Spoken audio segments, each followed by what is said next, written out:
Welcome to my new unfinished recording room. But we need to have another chat about something. And thanks to YouTube's new algorithm, I stretched this out by another 2 seconds. What the fuck is happening with Brixton Academy? Most of you guys know about Brixton Academy. More formally known as the O2 Brixton. It's the Brixton Academy. It always will be. You can't gentrify that. It's been a place that I would love going to and I would love seeing announced as part of a tour throughout my life. I would love going to see System of a Down and Amen, mostly Amen, at Brixton Academy. It's something that's just been integral, I think, to this scene, to every music scene. If it was heavy and if it was loud, it was at Brixton Academy. That was the place to go. Granted, it wouldn't be the only type of music that would be there, and that's great. That's what we need. More variety for everyone. It's classified as a medium-sized venue, whatever that means. And generally, it was a launch pad for bands. Once they're done Brixton, they're going up. You'll see them at the festivals, you'll see them all over the place. And with the cases of like Biffy Clyro, Muse, they filled out stadiums afterwards. It's the one that I always felt made the band. That was the venue. That sadly brings us to why we're talking about Brixton. I'm sure you've seen it by now over the past few months. Brixton was all over the news, at least nationally. There was a crush there. And 2 people lost their lives. One was a member of staff, and one was a punter. This fucking gross should never have happened. No one should be losing their life at any music event. We're supposed to have fun at these events, not worry about losing our lives. Sadly, a lot about this has been documented all over social media. But it also highlights what we now know about it. It's the most documented crowd crush in modern history. People thought Hillsborough would have been the biggest one with all the cameras on it. Nothing will beat social media. On the 15th of December, a Nigerian Afrobeat singer, not my genre, I don't know, Asake, was to take the stage for the last night of a short residency he had at Brixton Academy. Awesome. Completely sold out, really good numbers.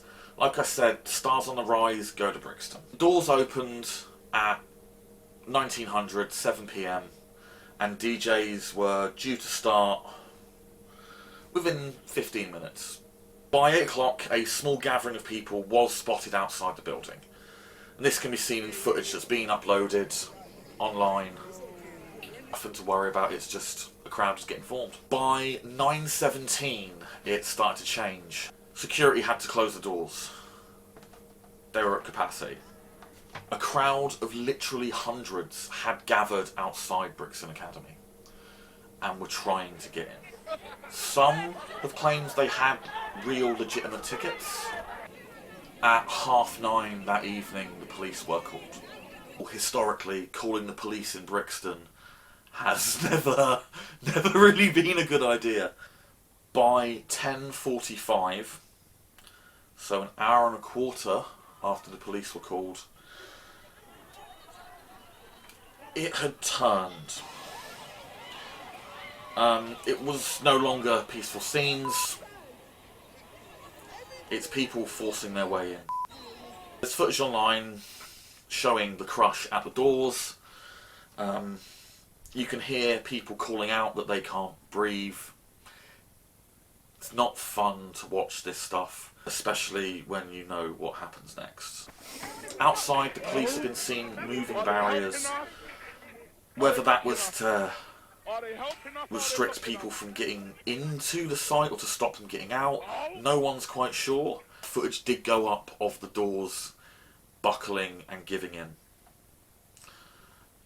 It's a mixed bag there. Some people seem obviously confused by the fact that even though they were pushing on these heavy doors, they didn't expect them to open up.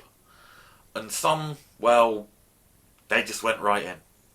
The crowd surge was officially underway. Three people were critically injured in this whole event. 2 did sadly lose their lives. Gabby Hutchinson, 23 years old, and Rebecca Ikumalo, 33 years old.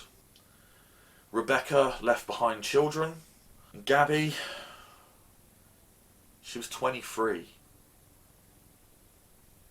23.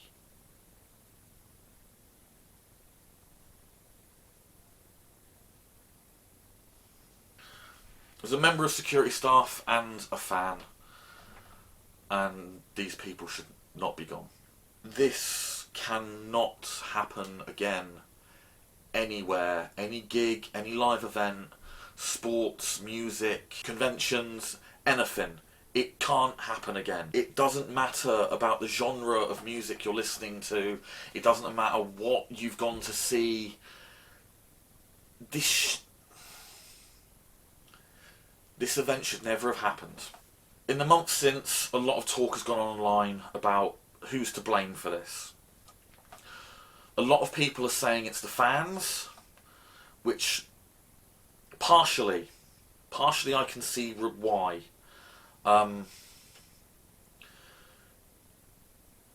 Unfortunately, due to humans being inherently shit, a lot of the talk has turned to the colour of the people's skin that were attending. Gross, don't do that. This could have happened anywhere. Sadly, happened over here in Brixton. So firstly, people were blaming the fans, fake tickets, no tickets, turning up just hoping to pay their way in, or even people just turning up and trying to bum rush past security. And these are all the typical sort of responses you get from the police when something like this happens. Look at the Hillsborough coverage. That was the fans' fault. Then the comparison really comes back home. An anonymous whistleblower that worked for the security company came out and said that people would take bribes from people to let them in. They're stated as saying that some of the staff would make upwards of £1,000 a night letting people in that did not have tickets. Apparently this was known by management in the security company, and it was just an accepted thing. Not only were these people violating health and safety and the fire codes of the building, they were violating the trust of the venue and the punters going up to the gig.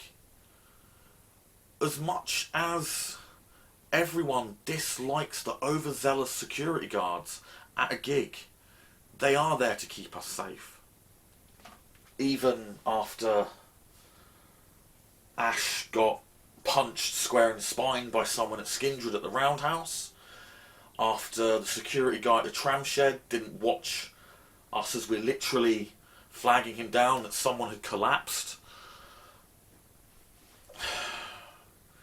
The staff are supposed to be there to protect you. They don't always manage to do it, but they're supposed to be there.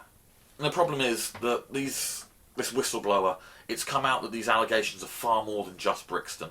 It's apparently at least London-wide that this happens. So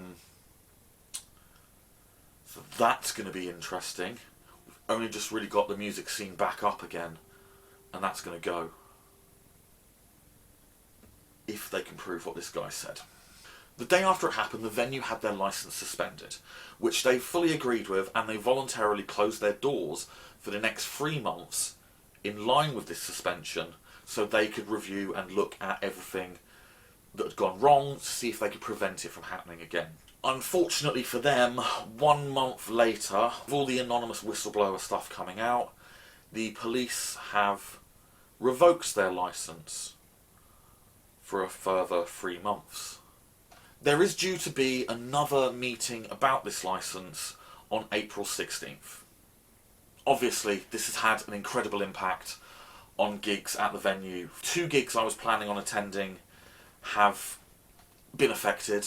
100 Reasons has been moved to the Hammersmith Apollo, and Limp Bizkit, April 16th. I don't know yet. A full investigation is underway. Over 4,000 witnesses are expected to submit social media footage, video footage from their phones, from anything, eyewitness accounts, testimonies, or even just audio clips. I've seen so many on Twitter and TikTok already. It's kind of ridiculous. But ultimately, I don't know what the solution to this is. Firstly, it's not my job to think of a solution to this. But I don't know what is going to happen going forward. This is a worry. It's a big worry. And it's going to affect the music scene in England for a long time. And this one venue may never reopen. We could be losing history. So, this is where we need to talk. I've given you all the facts that I have. I don't know what to do. I don't see a solution. But talk down in the comments. Let me know if you have any idea, any clue what could be done, what should happen. I'd love to hear it. I get the short-term moving gigs is an option. Not all of them it's an option for. April 16th. I've checked, every other venue's booked. Fred Durst isn't going to be a happy boy. So we need to talk about it. What do we do going forward? How can we prevent this from ever happening again? I'm Rob. I've got brick in mouth syndrome, and I promise the next video is going to be a little bit more light-hearted than this. I don't like talking about death.